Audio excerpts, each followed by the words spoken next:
Staff reporter Chandpur. সত্যের সন্ধানে গাবুয়া গ্রামে অতিথিকে আটক করে নির্যাতন, চিন্তায় ও হত্যার চেষ্টা করে।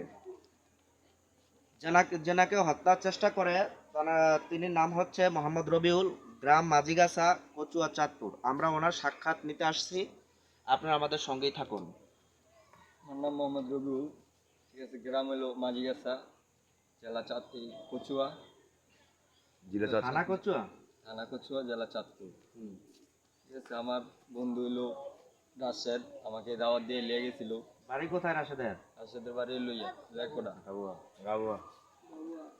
লেকোডা গাউয়া, ঠিক আছে। লেকোডা গাবুয়া। হ্যাঁ, লেকোডা গাউয়া। এদিকে আমার দাওয়াত দিয়ে লিয়ে গেছিল, খাওয়া দাওয়া করাইছে, খাওয়া দাওয়া করাইয়া এদিকে আমার ঘুরাইছে ফিরাইছে, ঘুরাইয়া বিলের মাঝখানে আমাকে লিয়ে গেছে।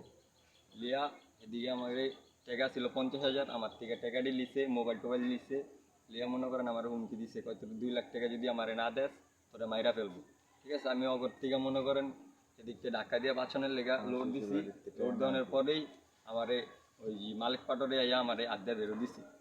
বেরো দেওয়ার পরে এদিক থেকে আমার শ্বশুরে যায় আমারে লিয়ে আইছি। আপনার কি ওখানে কি রাশেদ কি একাই ছিল না সাথে কেউ ছিল? রাশেদের লগে আসিল সিজন, আসিল নাজির, আসিল আরো 10-12 জনের মতো আসিল। আচ্ছা, এতটুকুই? তারপর আপনাকে উদ্ধার করছে কে? উদ্ধার করছিল আমার শ্বশুরে যায়। আপনার শ্বশুরে গ্রাম, ওই দেশের গ্রামবাসী আপনাকে উদ্ধার করছে? উদ্ধার করছে। এই ঘটনা কবে ঘটছে? ঘটনা ঘটছিল এই যে কি বারে ঘটছে? বুধবারে। বুধবারে ঘটছে। কখন? রাতে? রাত্রে। আপনারা যিনি প্রত্যক্ষদর্শী ওনার কাছ থেকে আপনারা ঘটনা বর্ণনা শুনলেন।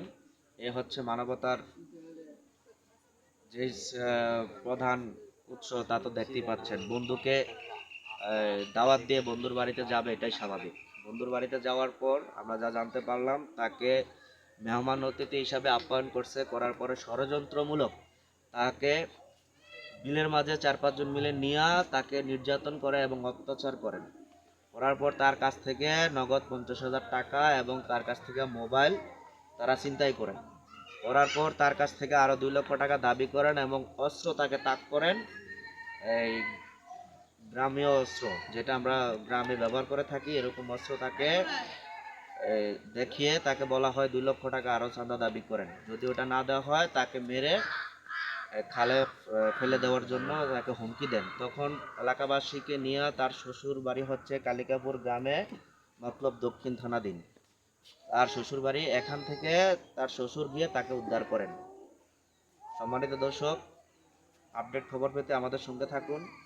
জাতীয় দৈনিক মানবাধিকার প্রতিদিন, আবুল হাসনাত, স্টাফ রিপোর্টার, চাঁদপুর।